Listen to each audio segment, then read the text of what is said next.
shown that what you believe to be Christmas in your mind is not really what Christmas is in reality.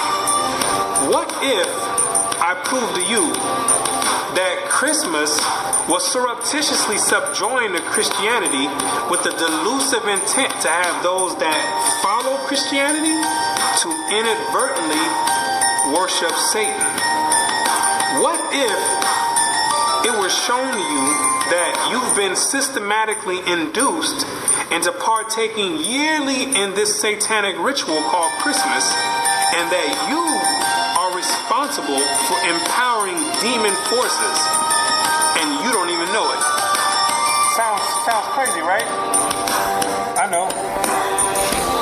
But nothing is ever what it really seems to be. You see, the problem is you don't ask questions. You just go with the flow, right? You've been taught to just do as others do. You've been programmed to go with the program. For example, let me ask you a question. Why do you bring a tree in your house on December 25th? What does that signify? What does it mean? What is the reason you do it? The answer is you don't know. Let me ask you another one. What is the reason that you take that same tree that you don't know why you brought in your house and you deck it with silver, with gold, and various other ornaments? What does it mean? Why do you do it? The answer is you don't know. What is the reason you put that star on the top of that tree for? What does it mean? You don't know. What are you kissing somebody under a mistletoe for? You don't know. So now, with that being said, what you need to do is sit down and lend me your ear for a few minutes so you can understand why you do these things. You can get the origin of these things, and then you can consciously decide if you want to continue doing it or if you want to do away with it. Because you have been naively beguiled into worshiping Satan, and I'm going to show you exactly how Satan infiltrated Christianity with Christmas. Shalom. This is Sephora Ibrahim, and I am the editor-in-chief for artisticministry.net.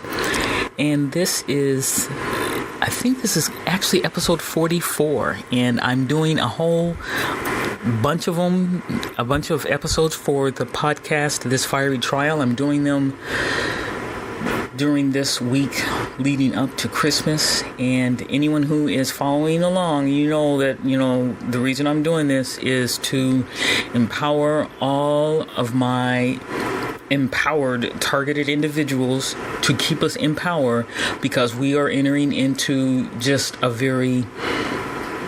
we've already entered into a deceptive and dangerous season, which is they call it the holiday season, but it's really the holiday season. This is where a lot of more dark energy is released. A lot of these pagans are tapping into it on an even greater level, because these are their high holidays. This means a lot to them. These are their favorite holidays. There's a lot of different pagans and Wiccans and stuff will describe it. If you ever watch some of their YouTube videos, this is when they can feel the dark side a lot stronger, I guess, on this physical realm. I guess they say the barriers are thinner or something. I don't know the lingo, but that's basically what's going on. But so this is, in all honesty, this information is important regardless of being a victim of gang stalking or not, but it's even more important to us as victims of gang stalking, because this is where, for many of us, we can be, how can I say it? We're more vulnerable at this time of the year, because this is when, this is on the surface. I mean, we know how many of us understand how the enemy, the devil, Lucifer, Hashatan, call him whatever you want. We know that one of his titles is the father of lies. So he uses deception, he uses illusion, and it works really well. Now, the reason I say that is because on the surface, this is considered, this holiday that we're getting, that's coming up, right now, today is Tuesday, December 18th. And right around the corner, down the street and around the corner is what in English is Christmas, okay? La Navidad. And this is when, on the surface, we're told that we're celebrating the birth of our Master and King, Yahushua HaMashiach, Yahushua, the Messiah. And yet, when we start to kind of scratch the surface and get to what's underneath, what's propping it up, we find out that this has nothing to do with the Hebrew Messiah who came and lived on this earth and walked amongst mankind and gave his life as a offering, as a sacrifice, to pay the price for our sins, to redeem us from both death and sin, who rose triumphant from the grave and ascended and now stands as our high priest on the right-hand side of the Almighty Eternal Father and Creator. This has nothing to do with that being, with that entity who is the light of this world. I'm going to say this again.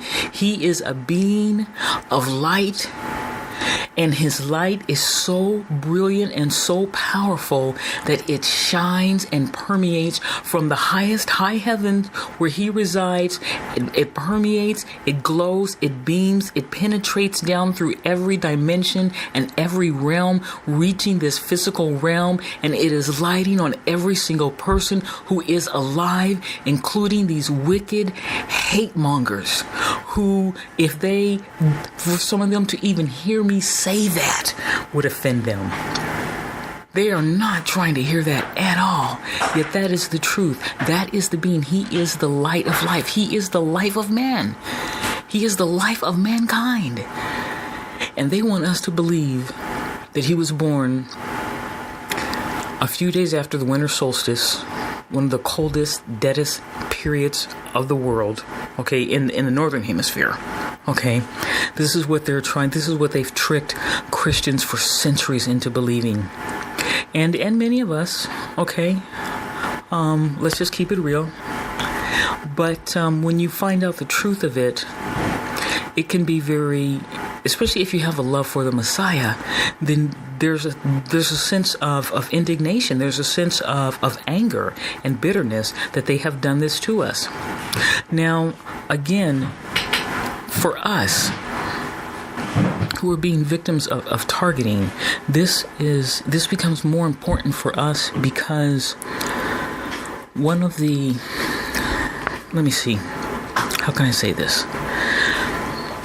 One of the targets, or one of the tactics that is used against us is isolation and gaslighting. Meaning, what happens is, for those of us who are dealing with this, who are victims of this social malady, which has many different names: organized harassment, touchless torture, community harassment, adult bullying, gang-stalking, targeting. But one of the tactics that they use is a defamation of character, which is called gaslighting, and that is basically where they take anything that we do. They'll take specific events, any of our conversations. They will take them and kind of like twist them, take them out of context, and warm it up and serve it to friends and family, and sheeple, unsuspecting victims of this tactic.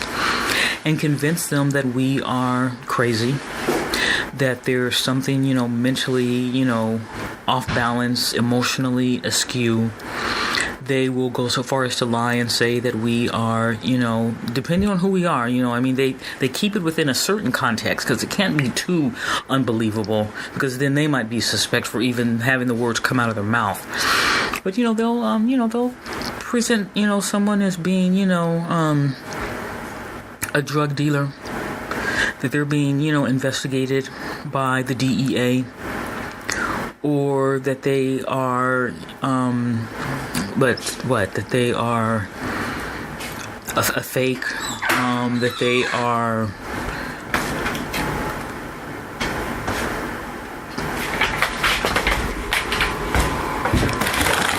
let's see, another one they can say that,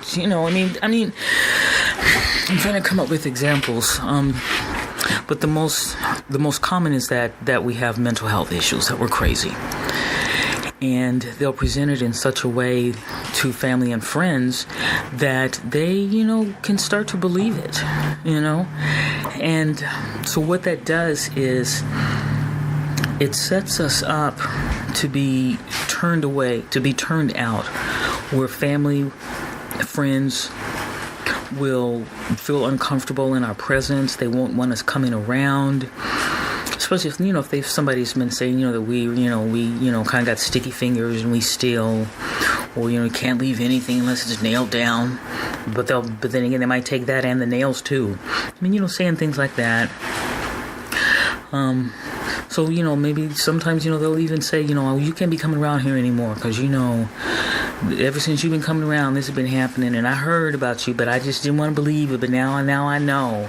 And, I know you're going to deny it, but, either way, I need you to just not come on around here anymore. Because if you keep on coming, there's going to be some problems. And because we don't want problems, well, we quit coming around. This is the same experience that can occur at work, or can occur, in school, where, with classmates.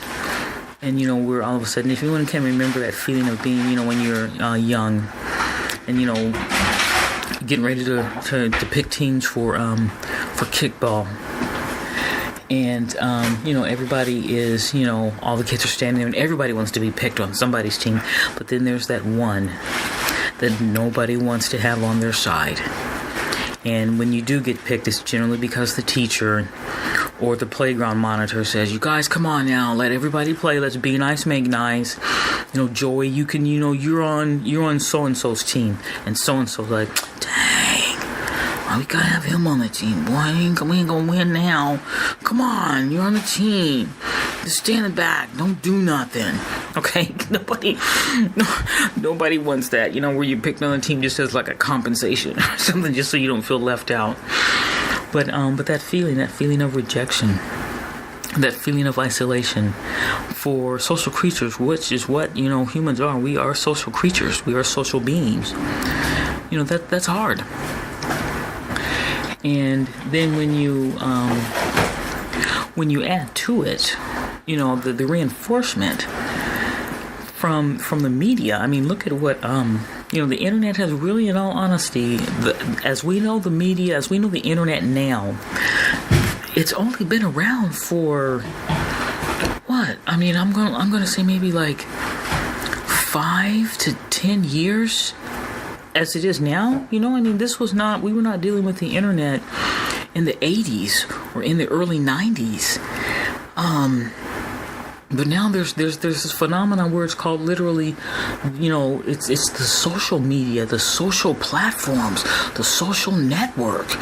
And there's people. Look at some of the names of these. If you're LinkedIn, you've got Twitter accounts and Facebook, and you've got YouTube. Where this is like the real deal. Anybody, you've got to have, like, you're not really, in some circles, you're not really cool if you don't have a certain number of likes, if you don't have, a certain number of followers, if you don't have a certain number of subscribers.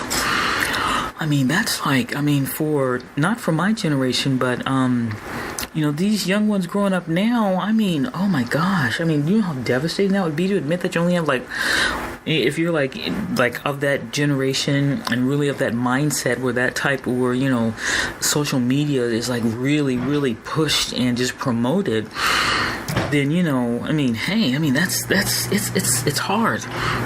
And then add on top of that, you've got, these movies, which, we've been subjected to those for just like many decades.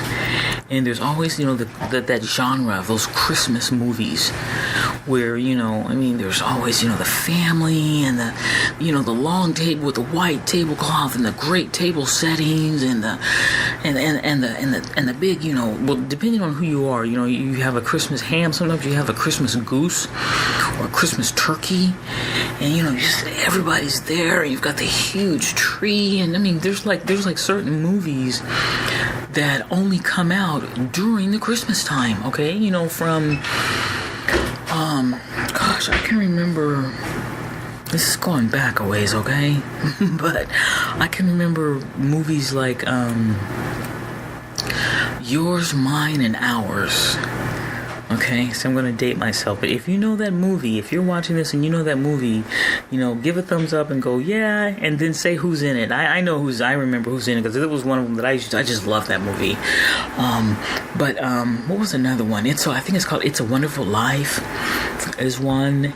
And, well, there's just a bunch of them that come out during the Christmas season, and it's always, this fun time, this family time. It's just, the Christmas tree, and everything is just awesome and great, and man, I mean, nobody wants to be alone during that time, okay? Nobody.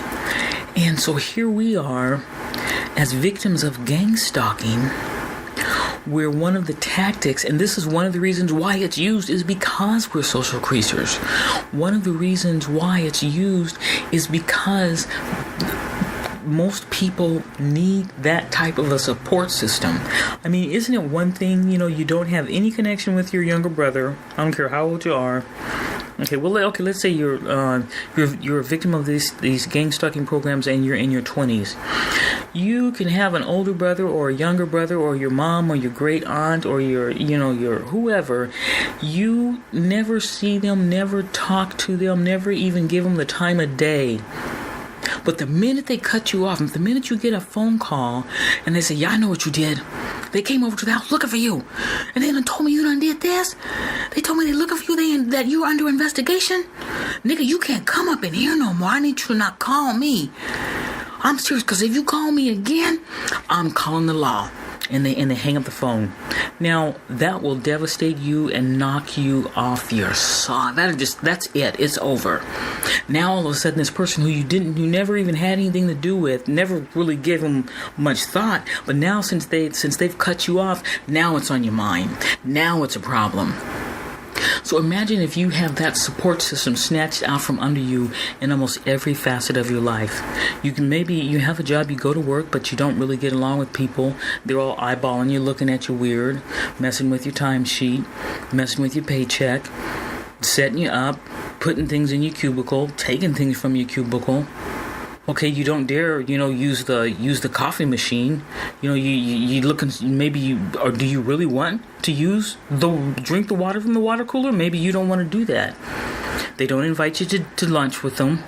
You don't get to go to happy hour with them. Okay, and now it's the Christmas season. Everybody's putting the names in the hat because you want to do the secret gift exchange. Is your name in the hat? They pass the hat to you, but gosh, things like that. That's where that hits the core of humans. And I'm using examples from this culture here in the United States, and it might be a little bit different depending on where you're at, if you're in another country, but you get the gist of what it is that I'm saying. That this that rejection, isolation, loneliness, these are this hits at, I think, like just the core of people. Okay, that social development that is that a healthy human needs, because we're supposed to, everybody wants to, at the core, to be a part of the tribe, to be a part of the community. Everyone has a function, a role, a designation, as lousy as some of it might be, but you're still a part of something. You're one piece of a whole. Okay, that's like so I was watching a review of the movie that's getting ready to come out in January. It's called Glass. It's by M. Night Shyamalan. And so this fellow was doing he was just giving a breakdown, looking symbolically at the different, the three, main characters, and he was talking about Crumb's character, the main character, that real cray-cray, okay, from Split, and that his name is Crumb, and Crumb is, as demeaning and as it's to call someone a crumb. I mean, it's demeaning, it's degrading, it minimizes, and your position in a culture, but it's still a part of a whole. Okay, you still come from something. A crumb of bread is still part of bread.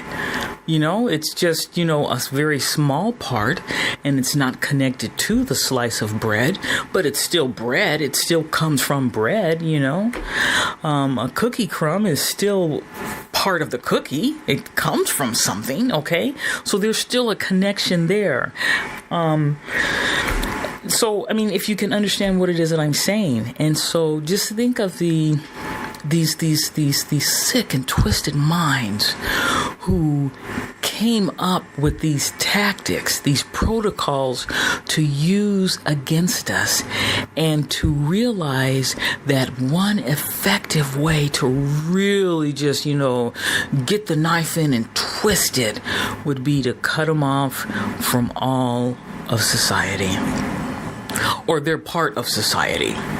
Okay, to cut them off from family, to cut them off from friends, to cut them off from work, to cut them off. I mean, just, and I can remember there were times when it was so intense. I mean, going into my habits when this was really just, when I was in the thick of it before. This was like, like I said, I know that I shared, leaving from Florida, taking the Greyhound bus all the way across the country.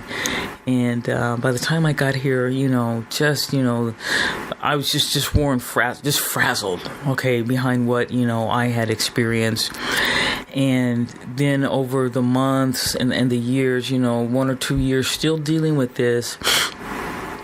And my habit was to literally, like, if I was to take a bus, public bus going from here to there, wherever, to get in, to sit in the back of the bus, the last seat, to get the last car of the train and the last seat in the train. Okay, because I just felt so shunned, so hated, so man, the vibe, the intensity of it was really hard.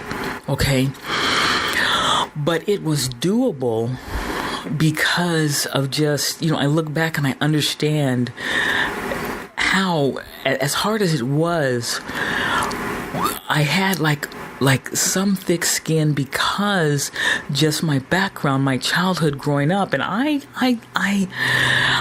wonder sometimes, I'm going to put this clip back on, the clip where where the whistleblower is talking about the types of people that they choose to put through these programs. And he mentioned, how one of them are, these people who are doing, they have the majority. He was talking about one section that has, where they have PhDs, where they are into alternative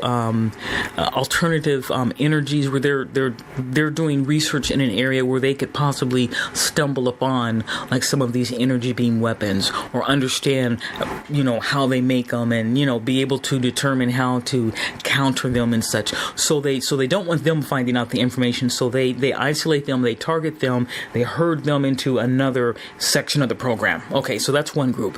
But then he mentions this other group, and he says these are people who are highly intelligent. These are people who I'm gonna listen to it again myself. But if I'm not mistaken, he's saying how they, in terms of society, how there's some of them who can be alone. Okay, they don't really necessarily need society.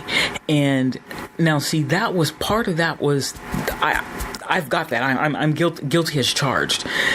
And part of that is because of the way I was raised, some of the experiences that I had growing up.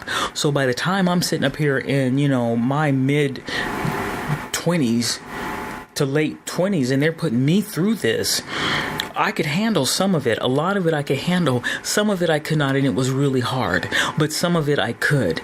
And again, that's why I'm sharing some of this, is to share with you some of the insights, the perspective that I had that helped me, some of the books, some of the all of it. I'm going to try and share it just so that for those one or two who the Most High might lead here, or those 5 or 7 that the Most High might lead here, who can use this to help themselves out, to make it through, because this is hard, especially when you don't know what's going on. And especially at this time of the year, we're talking Christmas time, where it's really pushed.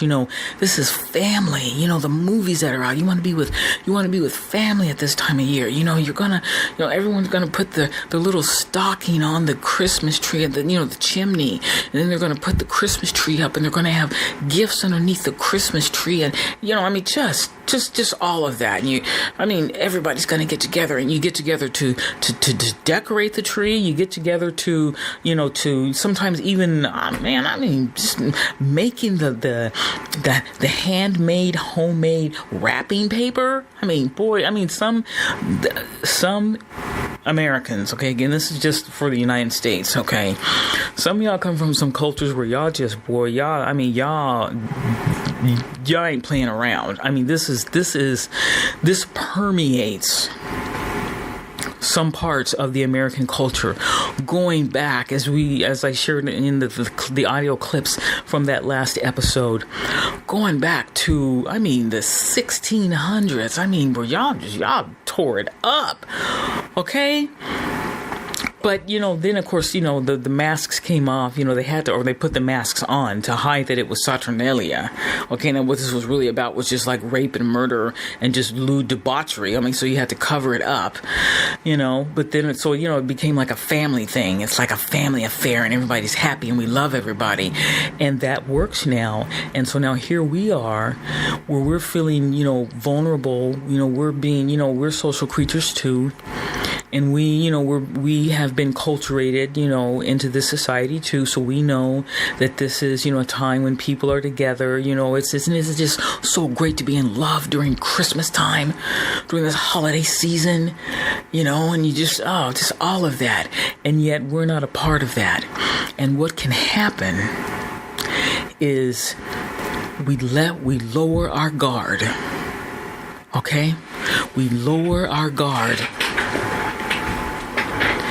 And we end up accepting the wrong Christmas invitation.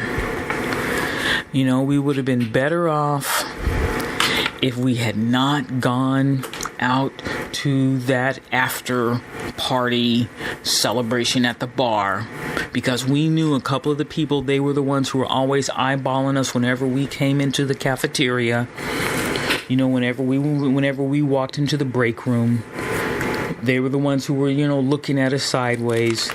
and they've been invited to go to the after party celebration, and we went to, and then things get funny and things get weird. Okay? Now, I'm going to just leave it at that for now. But why I'm doing this is to give you reasons to keep your guard up so that you can have the strength to not accept the invitation. When they say, hey, how you doing? You know, we're getting ready to go out and just do some more drinks. You want to come with us? You know, they always pick that nice person, you know, to do the asking. You know, and, you know, we've been, you know, feeling, you know, jilted and, you know, shunned and cold-shouldered for the past 3 to 4 months, you know, and so maybe that feels good. We feel, you know, maybe it's going to be different this time, and so we want to go, and so we go. And then the idea that, I mean, and I've said this before and I'm going to say it again, the idea that someone could not drop something in a drink, don't you be stupid and think that. Don't be stupid and think, oh gosh, it's Christmas time, they're not going to do that. Come on, don't be that stupid, don't be that naive. Yes, they will do that.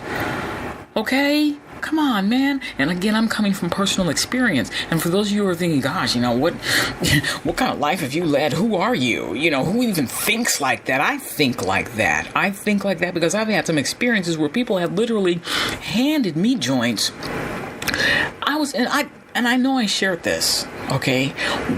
A situation that I will never forget. These people, I've been hanging out with these people, and I didn't even know them. See, this was me being stupid. Okay, this is where I know that the Most High, that His grace was covering me. And I had not even returned to the Most High. I was not dwelling under the shadow of His wings when this incident occurred. Okay, I mean, I was moving in that direction because some of this stuff had already started, and I started, you know, looking and going, oh, okay, I need the Most High, because I was raised, you know, with all of the negativity that happened in my childhood. There was a sense of you know, that Christianity, you know, black folks is always, you know, of my generation at least, black folk the church was always there, so I had some bit of an understanding, and so I knew, you know, and again, just my own background, you know, I knew, you know, I had started to come back, but I was still, you know, drinking, living the life of a tear. Oh, I didn't drink a lot, but I definitely, I loved my paranoia, my marijuana. Okay, I was definitely there, and literally hanging out with some people who I really didn't know that well. And one of them was always, for that day, it was at least for like 2 or 3 hours, just hanging out with these people. This girl was saying like a couple of different times, well, you know, if you put such and such in beer, it'll knock you out. And I'd be like, oh, well, I didn't know that. And I didn't know that.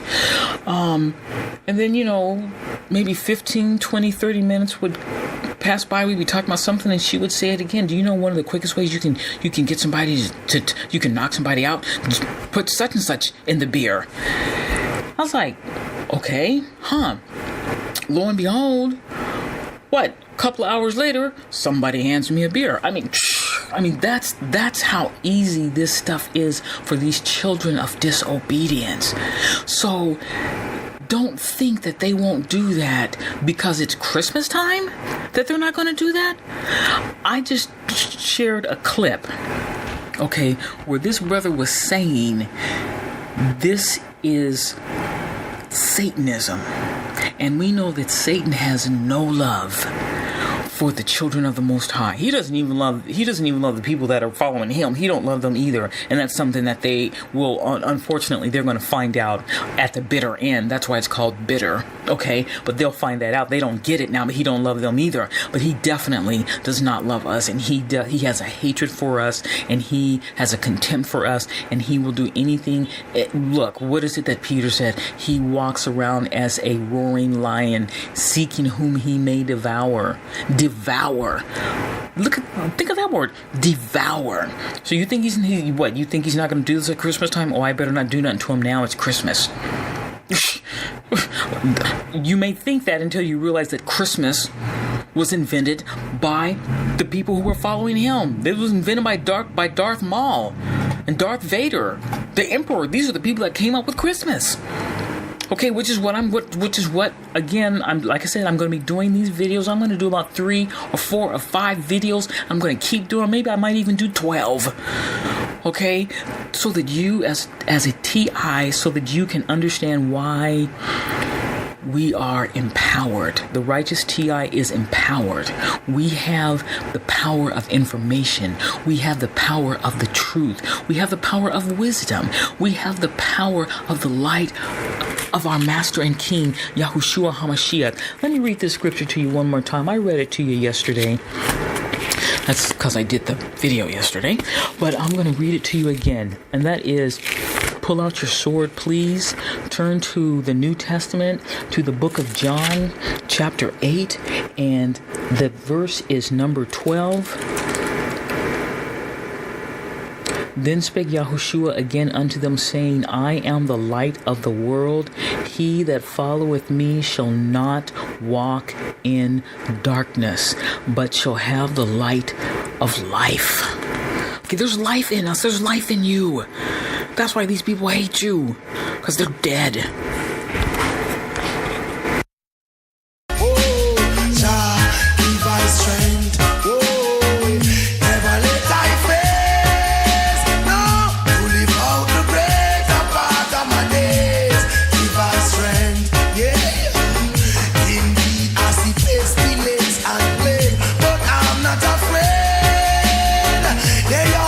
For what they can take, coming all size, appearing all shape.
mythology, that's the day when the sun began to regain its dominion and begin to conquer the night. Because during the winter solstice, that's the period when the night is at its longest extent throughout the whole year, and the day shone for the shortest amount of time throughout the whole year. So in a sense, there's this type of mythological battle going on between the sun and night. So what succeeded the winter solstice was a gradual increase of the sun going from its lowest point all the way up until the summer solstice, where it goes into its highest point. So the pagans back then took that as a sign that the sun was beginning to regain dominance over the night, and they began to make deities out of it. So, for instance, you have the Egyptian god Horus, who was born on the winter solstice of December 25th. You have the Greek god Helios, who was born on the winter solstice of December 25th. You have the Greco-Roman god Apollo, who was born on December 25th. You got the Hindu god Mithra, who also was born on December 25th.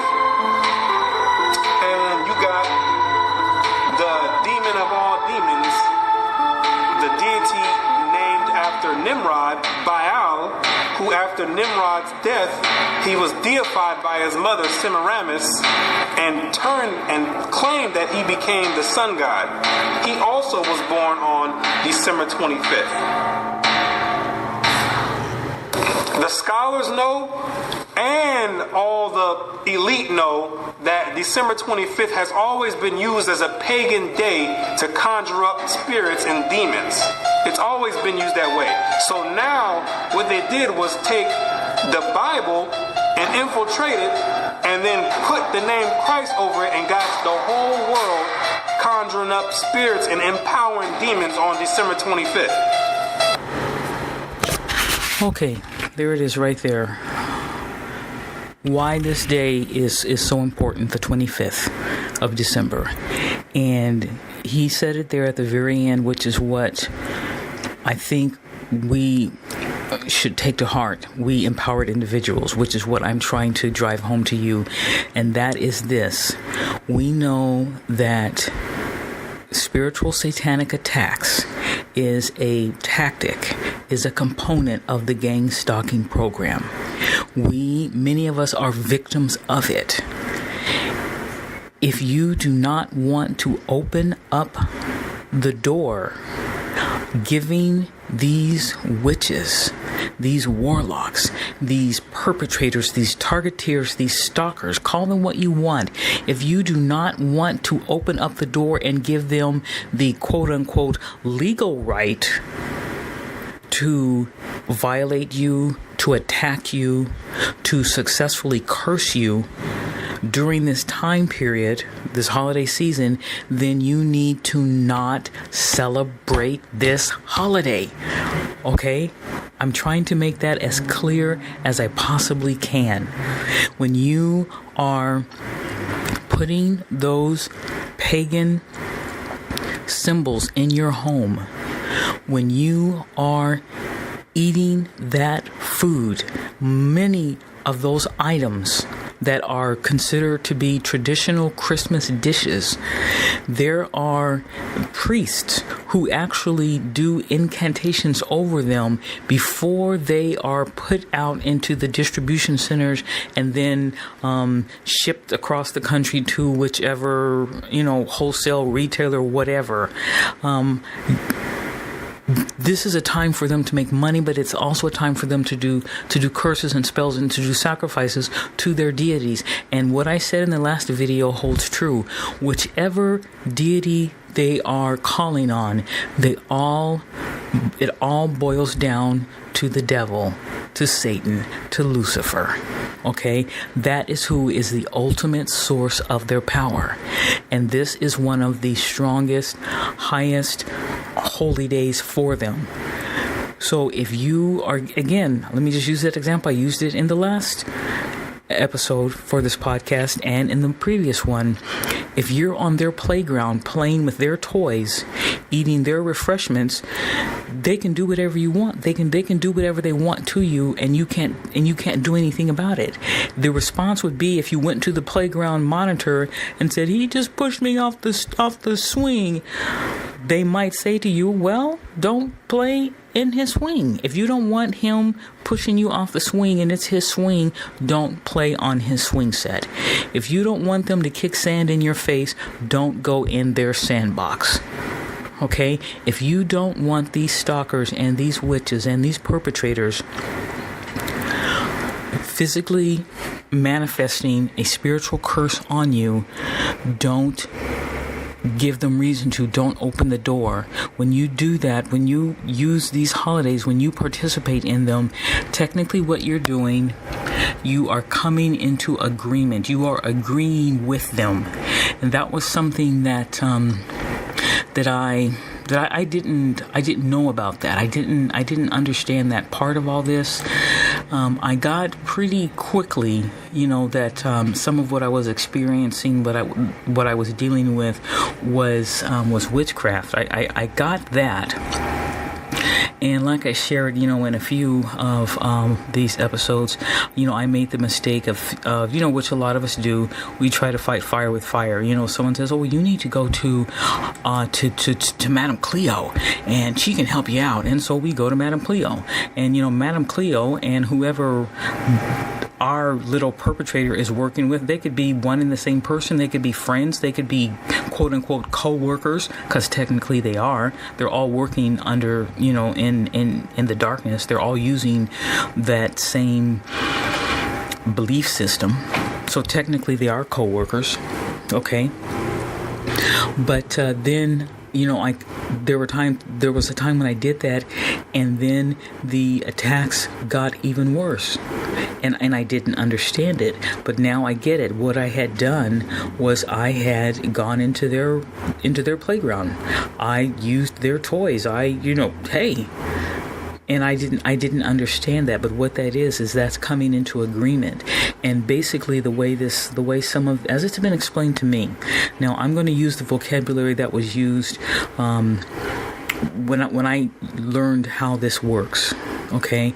And now I'm not a proponent of witchcraft. I do not practice witchcraft.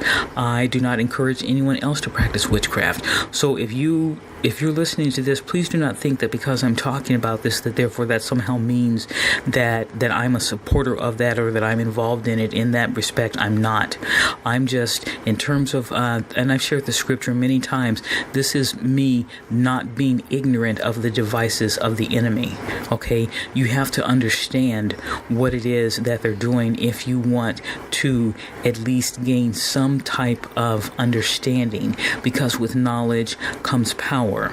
Not power to conquer them or to beat them at their own game, not power to fight fire with fire. I'm not talking about that. But when you understand what's going on, sometimes the minute you know about it, when you get an understanding, that eases some of the discomfort, that lessens some of the fear, that diminishes some of the panic and the anxiety.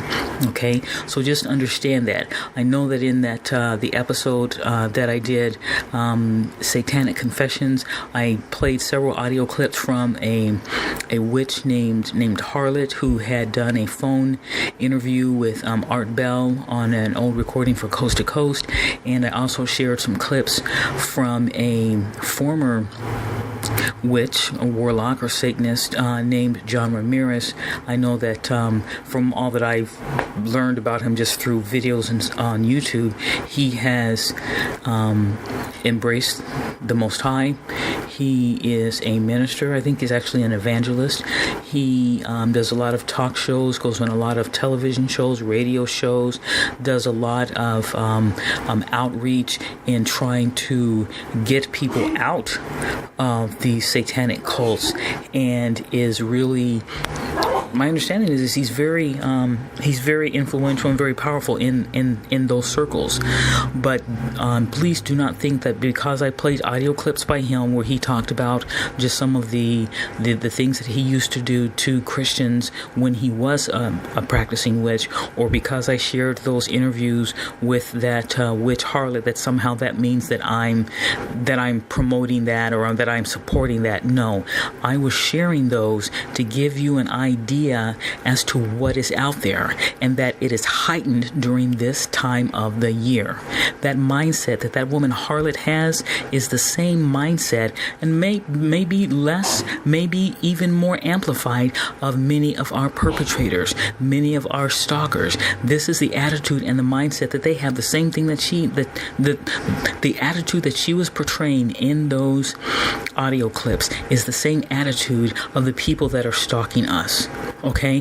What John Ramirez talked about doing, astral projecting, going into neighborhoods and casting spirits of suicide, casting spirits of homosexuality, casting spirits of prostitution, of addiction. That is what they do. That is something that they do. And this is the period of the year, okay, as this brother just broke down, this is when the dark, literally, not as a metaphor now, but literally, night is longer, daytime is shorter.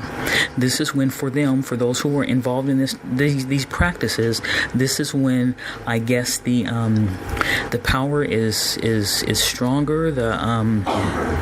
The barrier between the physical realm and the spiritual realm, I guess it's that barrier is thinner, something like that.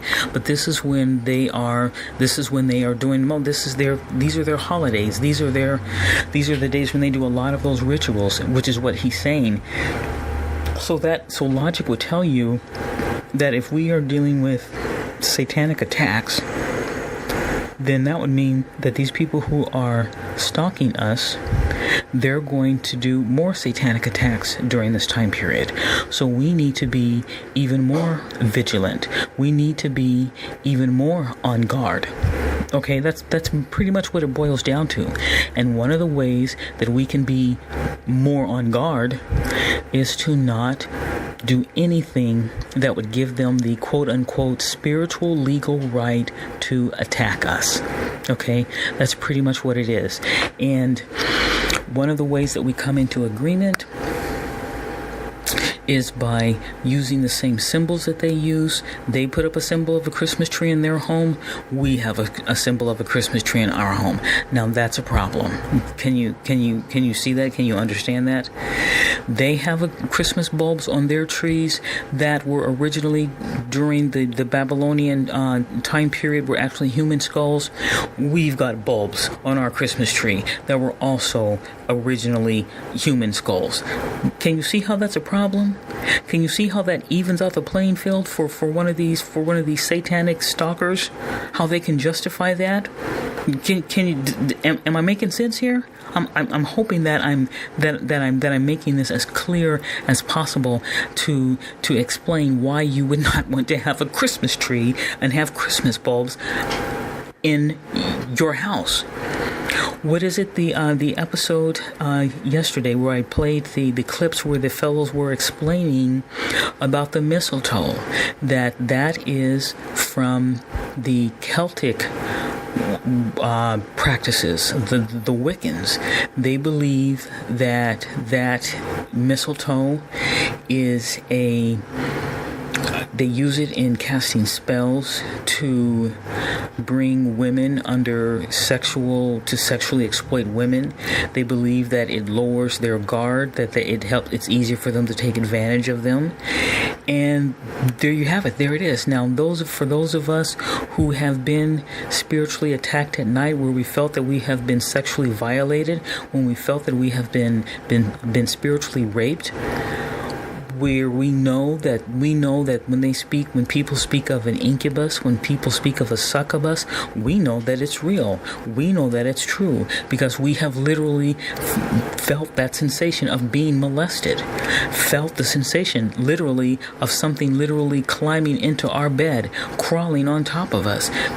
We felt that. We know that that is real. So if that's real and we know that in July it can happen, what do you think? Don't you think that that would be even more amplified during this time period? I'm going to say yeah. And do you think that it would be wise or stupid to have mistletoe in your house? Come on now. Okay. At some point, there's just got to be some practicality and some logic that has to go into this. Let me just read it to you one more time. This is the scripture that I'm using for these series of videos to really try and just hammer this home. Let me just read it one more time. This should be the anthem. This should be the anthem. And it's this. Let's try it one more time. The book of John, chapter 8, verse 12. Then spake Yahushua again unto them, saying, I am the light of the world. He that followeth me shall not walk in darkness, but shall have the light of life. Okay? He that followeth me shall not walk in darkness. He that followeth me shall not walk in ignorance. He that followeth me shall not walk in stupidity. Okay? He that followeth me shall not walk in ignorance. Okay? We cannot be with a lack of knowledge, especially if we are trying to walk this out and endure this in righteousness. We can't afford to be that stupid. We cannot afford to be that naive. Okay, what did he just say? He said in that video clip that they know that the December 25th had nothing to do with the Messiah. Nothing to do with the Messiah whatsoever. Now, I'm going to put some other clips on here that will hopefully solidify or concretize what it is that I'm saying, because I understand that it's one thing for me to say it because it's just my opinion. But if I've got one or two other witnesses, if some other sources, maybe they might be a bit more reliable, or maybe they just might be able to say it in a way that might make more sense, or that might carry more weight. Sometimes just the intensity, everyone has a different vibration, and even in speaking on these topics. And so that's why I'm gonna just play some clips again to just drive this home. And these are clips that helped me in my walk. This is information, these are videos that but some of what they were saying, literally sometimes the spirit of truth would be right there, just kind of like, tapping me on the head going, you see, did you hear that? Stop, rewind that one, play that one again. Put this one in your, on one of your watch lists so you can refer to this one again. Okay, remember that one. Yeah, okay, now check this one out. I mean, literally guiding me along. And remember what I said, that darkness, let's do something here. This is something that I would encourage everyone, if you can, is to go online and go to, it's called the Blue Letter Bible, and I'm going to explain something to you. When you open up your browser, you have what's called, it runs across the top, it's called a toolbar. Now, what you can do is you can save websites. You can literally, this is with Google Chrome. It might be different with Firefox or some of the other ones, but you can the three dots. There's three dots, one above each other. They're in the upper right-hand corner. If you click on that, you go down. There's a place where it says bookmarks, and the very top line it says bookmark this page. Now you can click that, or you can and it also gives you the code Control D, and it will, like if you open up Blue Letter Bible, just go www.blueletterbible.org. Okay, and it will open it up. It will open up to the template, the template that I have. It's the classic template, and it has for you can just like search words. Okay, so again, if you go to you open up that page, you have there the Blue Letter Bible. You have their website open. Then you go to into the lines, the address bar, right down, and the upper right hand corner, you'll see where it's 3 dots, one atop the other. You click that, you scroll, you go down where it says bookmarks. The very top one says bookmark this page. Okay, just click that, bookmark this page, and that will show up on that toolbar. Now, the reason you want to have that is so that you can, when you want to look up words, if you're going to start researching, if you really are going to start to take the initiative, to take some control over your life so that you are not just being a dry leaf that's being knocked about by different winds. A wind, and you've seen it. You've seen pieces of leaves or pieces of paper that are, out on the street. Maybe when you're waiting to cross the street or whatever, when you're just sitting there. Maybe a leaf in your yard, just the way how a breeze will come along and lift it up and it twirls it around a little, then it starts to settle, or it moves over here and another one comes around and blows it this way, and then another one blows it that way. That is what this can feel like, and it has felt that way for many of us when we just really didn't understand what was going on. But something, maybe just the grace of the Most High was extended to us. Maybe it was the goodness and the righteousness of an ancestor, and the Most High, in fulfilling His promise, which He has in the 10 Commandments, where He literally says, again, let's go to that. On my podcast here and my sharing, one of the things you're going to realize is that the scriptures play a big part. I really doubt that you're ever going to listen to any of my episodes and there's not going to be a lot of scriptures. I'm kind of leery of people who have a lot of different podcasts and sermons and such, and lectures where they hardly use any scriptures, or they don't use any scriptures at all. That's kind of, and they're claiming to be followers of the Messiah, and they're claiming to have testimonies and to be clinging to Him. If you're clinging to Him, then that means you're clinging to this book. This Bible becomes your sword. This Bible becomes your lifeline. But anyways, He says right here, this is in the 10 Commandments. This is Exodus chapter 20, verse 5. It talks about, and this is one of the reasons why these witches and these warlocks in this time period, during this holiday season, this is what gives them the legal right to mess with us, to attack us, because some of our ancestors, and when I mean ancestors, I mean immediate ancestors. I ain't talking about 15 to 20 generations back. I'm talking a grandparent. I'm talking a parent. Okay, I'm talking an aunt. Okay, I'm talking an uncle. Okay, who has been caught up in some witchery and some witchcraft that did some things, and this stuff, it goes down. It clings to the bloodline. It clings to the DNA. Some of what we are dealing with is because of a family member. Just know that some of this, for many of us, some of us it's not.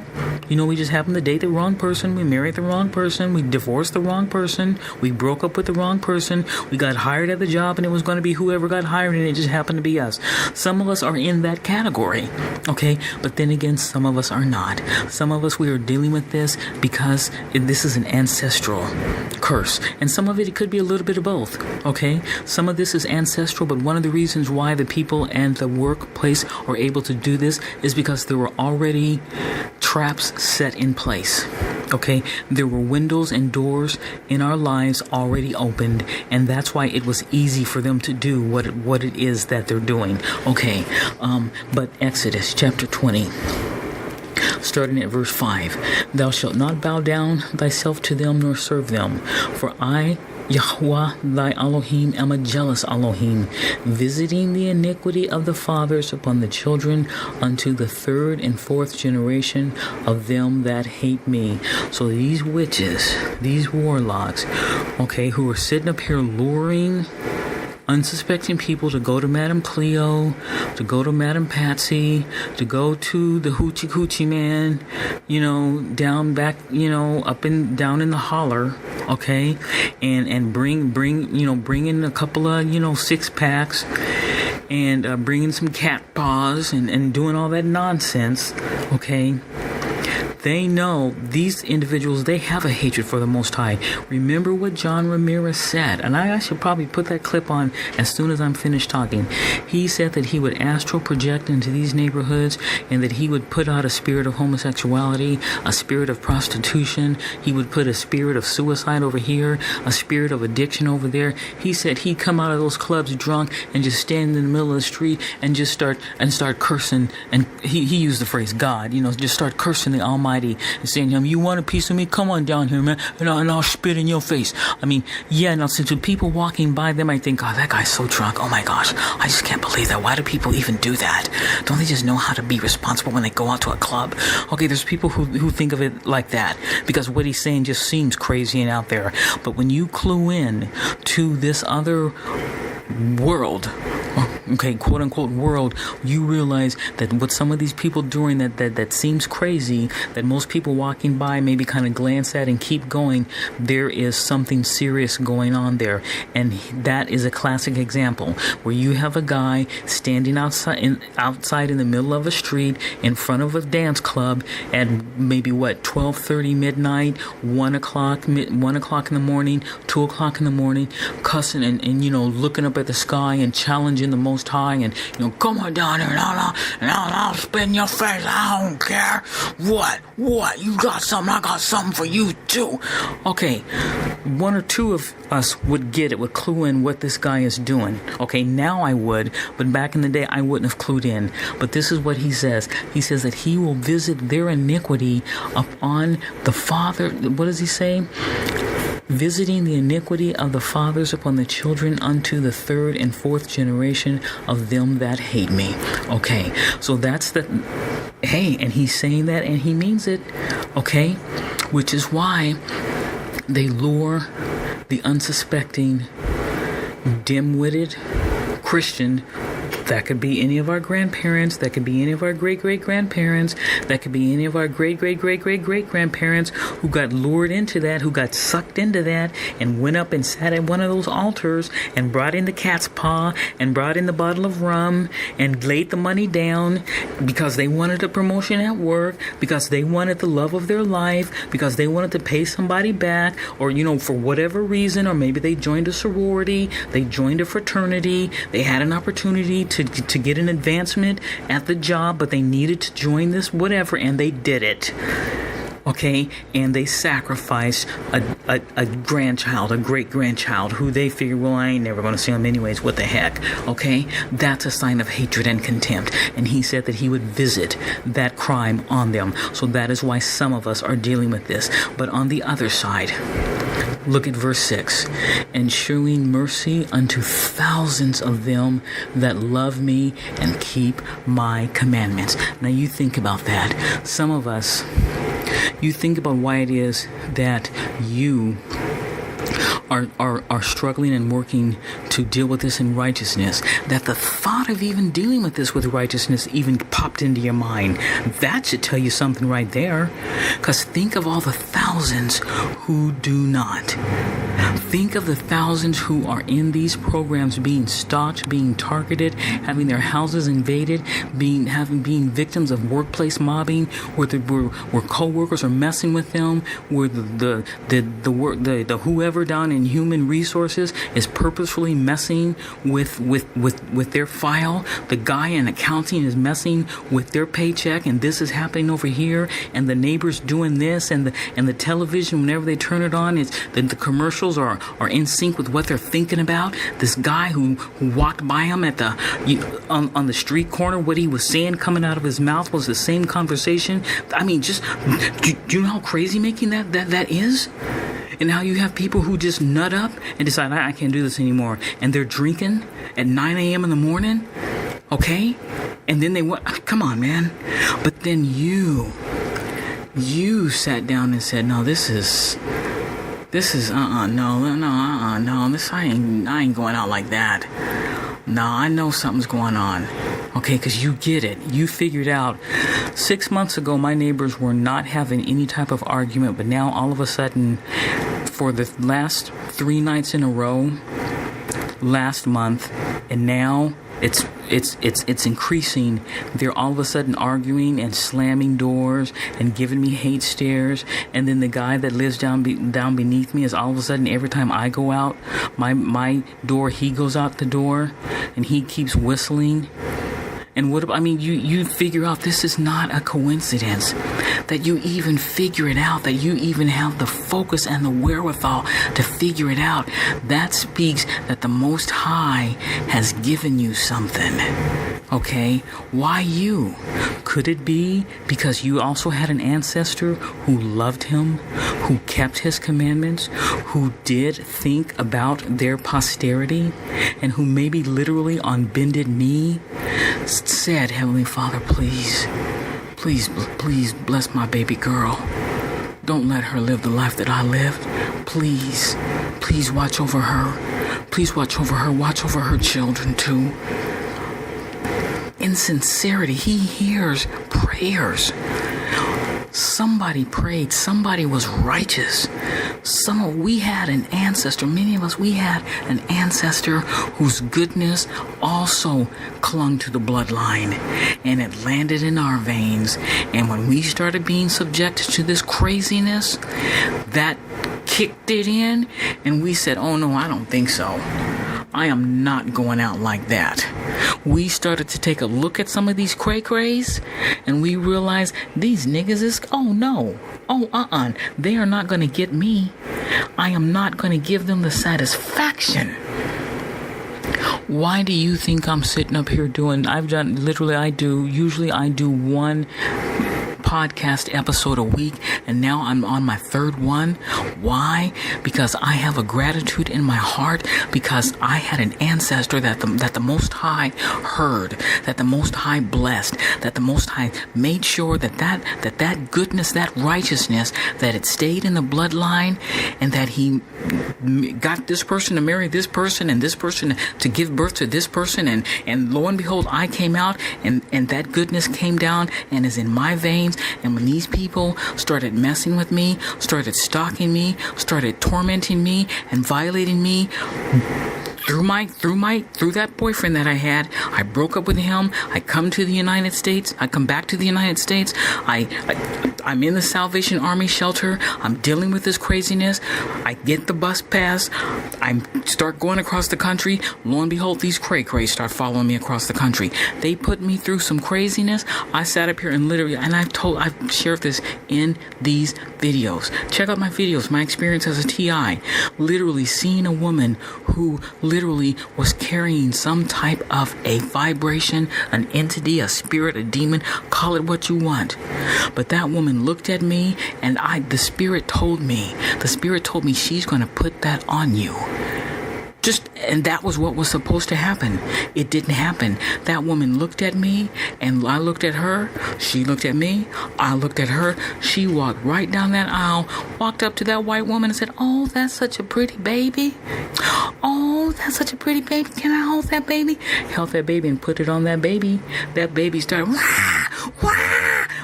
And the alarm, you could hear it in that baby's cries. And a couple of those other stalkers, those witchy, whatever they were, that I had already noticed them, figuring out that they were all on the same side. They were one of them, that kid, he couldn't have been more than, at the most, he was 20 years old. And I knew that him, his mom, and I think 2 or 3 other siblings or cousins, they were part of it, and they were supposed to mess with me too, which is what they did. But when that baby started screaming and crying like that, they figured out what they were. That kid was like, he was so scared, he started looking around like he thought the cops were gonna show up. He thought for sure somebody's gonna call the cops, because this woman that put this on this white woman's baby? Oh my gosh. And his mom could have cared less. These are the stalkers. This is what I went through. But I'm sharing this again to just drive a point home. Why is it that I even noticed that I even picked up on it? What was it in me that woman decided to not even come over to me? Why? I was by myself. I'm the victim here. I'm on a bus with... If there were 50 people on the bus, I'm telling you, 15 to 20 of those people were stalkers. They had the upper hand and the advantage over me. And yet, for some reason, that woman chose that. I don't know. Maybe she was just crazy. I mean, I don't know. But I wonder about that. Why she did that. But because that baby was innocent. Because that baby was pure. Yes, it cried and it wailed and it sobbed. But after a while, it went away. It couldn't stay on that baby. What is it we know in Proverbs? Let's turn to that verse. Again, I said, you ain't on. Come on now. Scripture after scripture. These are sword cuts. These are sword slices. We're going to go into the book of Proverbs, chapter 26. Hold on a second. Okay, so the doorbell rang. So some of y'all literally were saved by the bell. Hey, but basically what I was going to a book, a verse in the book of Proverbs, chapter 26, verse 2, as the bird by wandering, as the swallow by flying, so the curse causeless shall not come. Okay, so what that means is, if we haven't done anything, okay, if there's no door opened, then they can't, then the curse can't work. And I question that whole incident that happened on the bus. I'm thinking maybe 2 or 3 reasons why it didn't happen. One of them was that the woman was crazy. I mean, if you were there, if you had seen this woman's behavior before, okay, just for the 7 hours that woman was on the bus. I mean, it could have been that she was just crazy. I mean, I don't know. The other thing, it could have been, I think, because of maybe, an ancestor of mine whose goodness, whose righteousness, whose blessing, whose favor from the Most High, stayed, on my bloodline and came down to me. It could have been because I had done nothing to deserve that there was no door open, that there was no, there was no window open there. I've never, done anything, like that. I've never, so I don't know. I mean, but all I know is I can just, just the goodness that didn't happen. But the reason I even mention that is to try to just make it clear that if that's what people are doing who are that insidious, who are that hateful, like what the condition that John Ramirez was in at that point in his life, to just go randomly through a neighborhood and just cast spirit after spirit, just foul demons, entities lingering on street corners, wandering, just oh my gosh, what condition he must have been in, you know what I'm saying? But I put that on there to try and make it clear that that's what is out there. And now, with where they're already doing, these cray-crays are already out there stalking and targeting us, just hounding us. Now, this is when it's even easier for them to do it. This is the season. Look, we're told on the surface that this is this is the time of, of goodwill towards men. Okay. This is when everybody just loves everybody and we all just get along, okay? And no one would do anything like that. And yet we're finding out all of this information, all of these clips, and I've got plenty more, okay? And again, like I said, we've got how many days? Today's the 18th. So we've got how many days until Christmas? I will, if need be, if the Spirit moves me, I will be doing an episode every single day.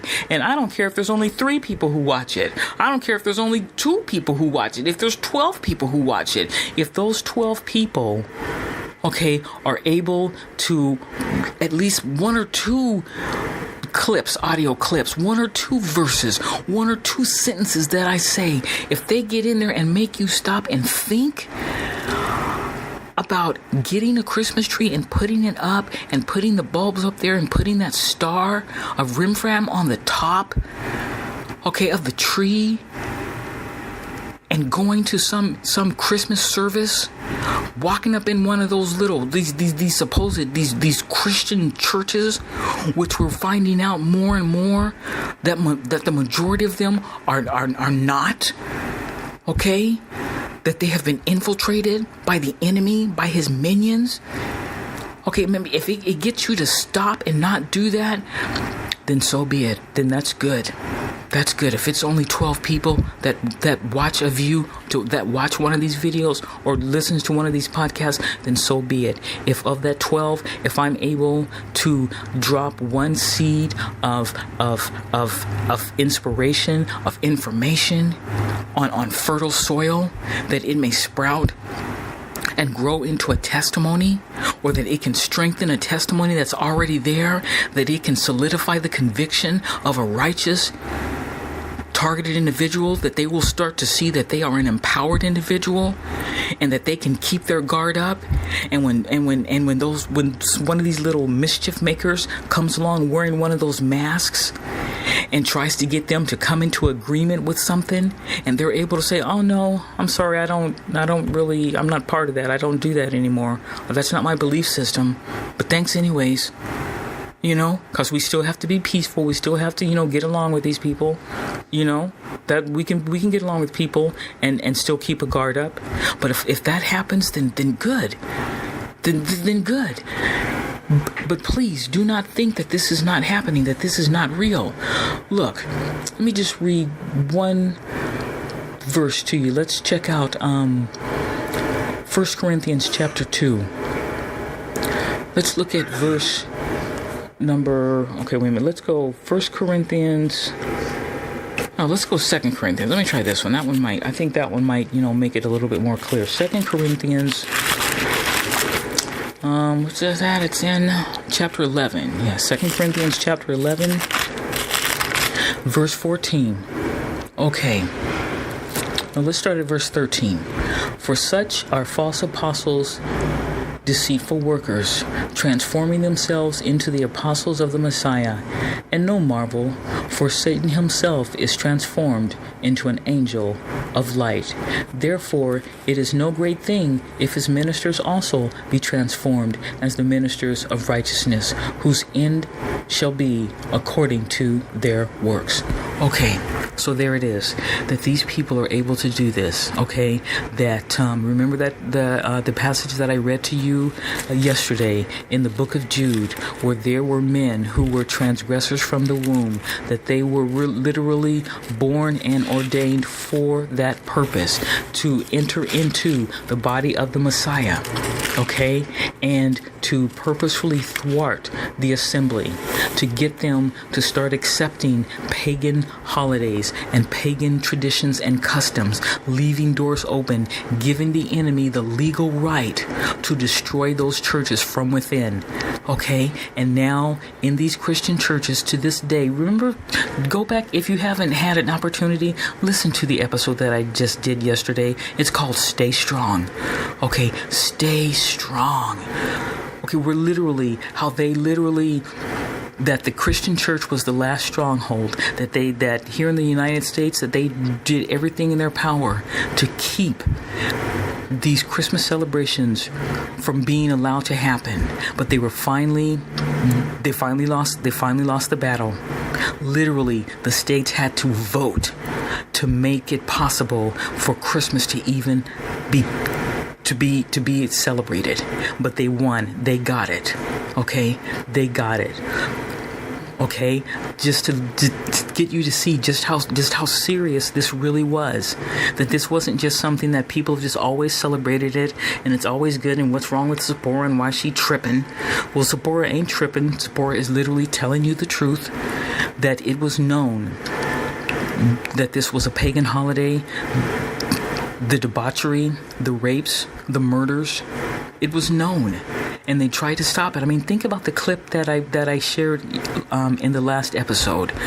That the first organized police force was literally organized to deal with as the phrase went in that audio clip, the Saturnella-like Christmas revelry in cities like New York, that they were so out of control behind these Christmas celebrations that they literally had to organize a police force. That was the beginning, the inception of police forces in the United States, in major cities, was because of Christmas.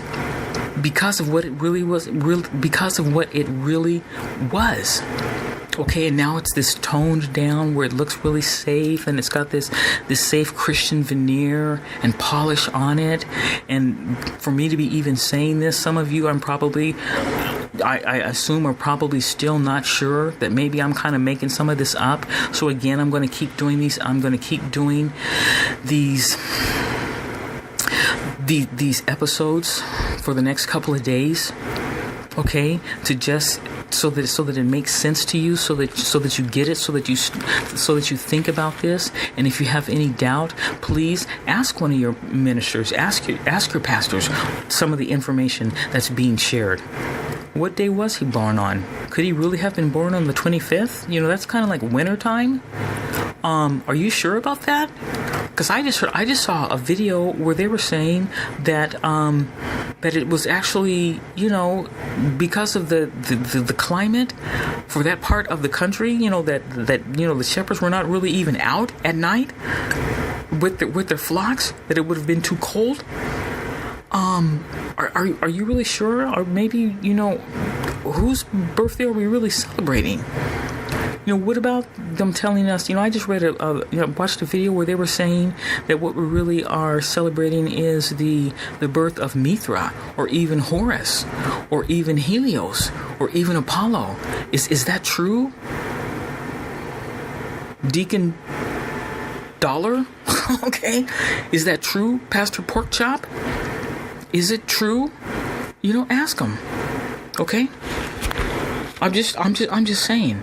But the whole reason why I'm even doing this is to get you to step away from that for your own safety and protection, because legally you are giving them the right to attack you on a spiritual level, because you're embracing and opening yourself up to satanic symbols, to satanic rituals, to satanic celebrations. So when they come around in the midnight hour doing satanic rituals and satanic attacks against you, don't be surprised when it works. And if you don't want to be satanically attacked, don't do the satanic rituals. Close those doors, because basically you're coming into agreement. And remember what I was saying about on the Greyhound bus, when that woman, when she was looking at me and I was looking at her, and she looked at me and I looked at her, there was no agreement there. There was no agreement. Okay, get it? You cannot come into agreement with them.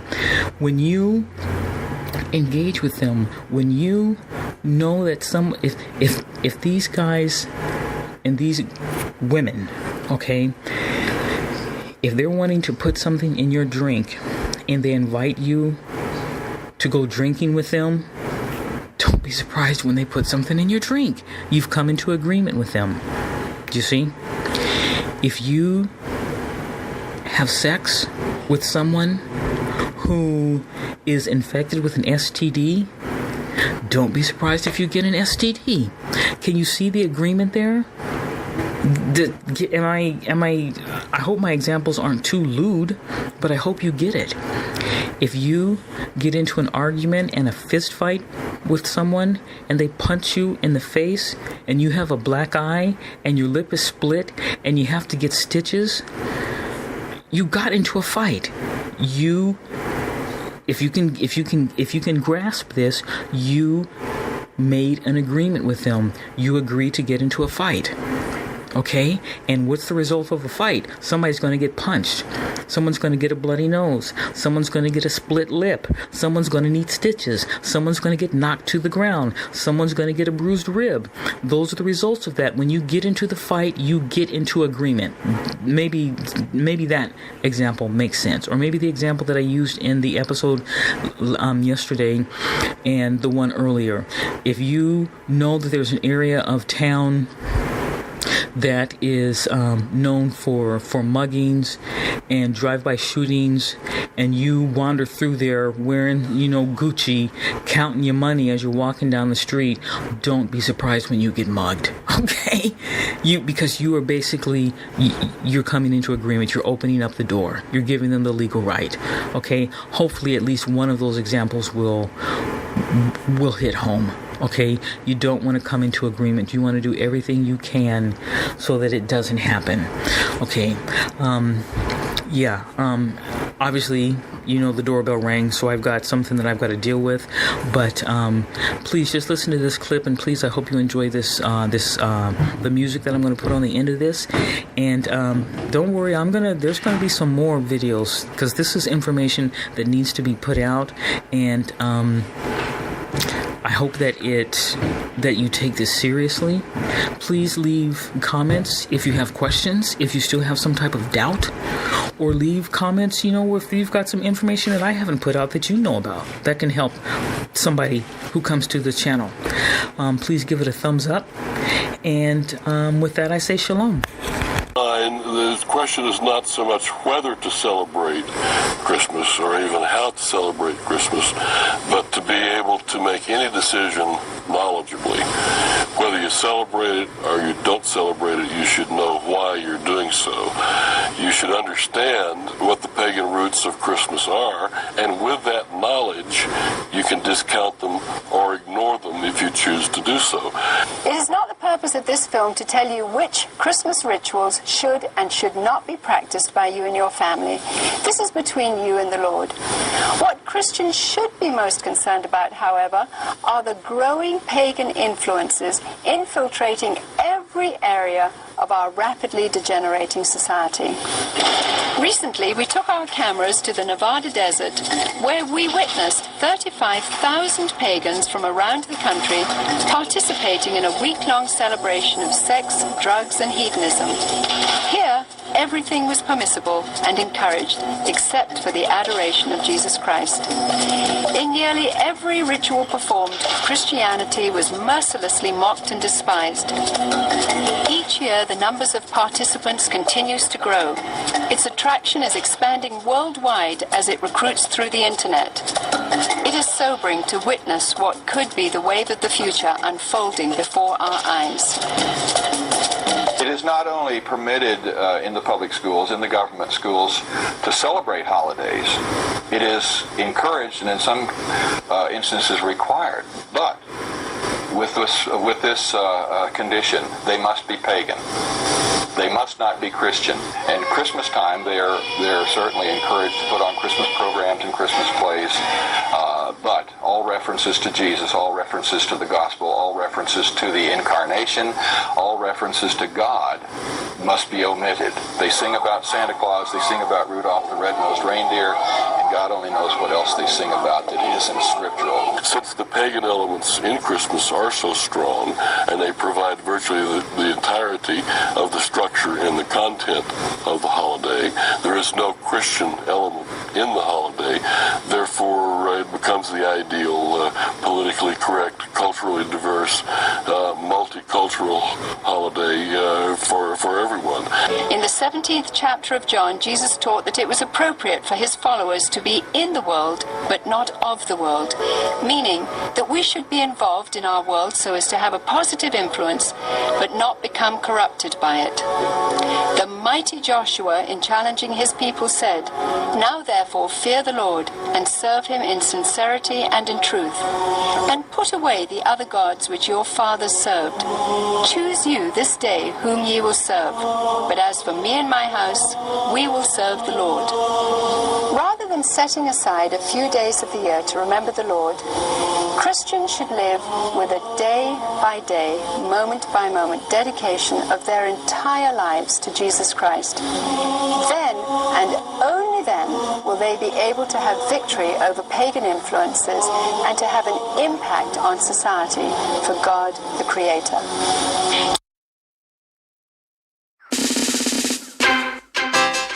As a soldier, you have to always protect the border. On the battlefield we go. God itself can do every man. Onward, Christian soldiers, marching on to war. When I look back at all, Onward, Christian soldiers, marching on to war. Yeah. when I look back, but here this as a soldier, we have to dip on patrol and keep everything under control. As a soldier, we have to dip on patrol and keep everything under control, because soldier feel brave, soldier feel bold, like the men in the days of old. Play your role, set your goal. Who are good and man you drop in a hole. And the age you young or you old, remember that you will protect your soul. Just send the message, so do as you're told, and make sure you end up on his payroll. No battles, no stones, no bombs, no guns. There is spiritual wickedness in high places. Onward, Christian soldiers, marching on to war. Onward, Christian soldiers, marching on to war. Yeah. When I go look back at all, you think a little time we want the heathen. Now them end up in a big problem. You think a little time we want the heathen. Now them end up in a big problem. We wear the armor, which is a protective shield. Keep we firm upon the battlefield. And me say, who can hear man? Them must have to finish with the temptation. I and I go here down. Onward, Christian soldiers, marching on to war. When I look back at all, Onward, Christian soldiers, marching on to war. when I go look back, but here this week, I climb in Jacob's ladder, me say we. I climb in Jacob's ladder, me say we. I climb in Jacob's ladder, me say soldiers of the cross. I feel you say for left, the wrong, and a deal with the right, with a wrong. Now force it inside it tonight with a guns, our bombs, our sword, our knife. As a soldier, you have to protect your life. So as a soldier, yes, we have to dip on patrol and keep everything under control. As a soldier, we have to dip on patrol and keep everything under control. No battles, no stones, no bombs, no guns. There is spiritual wickedness in high places. Whoa, onward, Christian soldiers, marching on to war. When I look back at all, Onward, Christian soldiers, marching on to war. Yeah. when I look back, but here this as a soldier, yes, we have to dip on patrol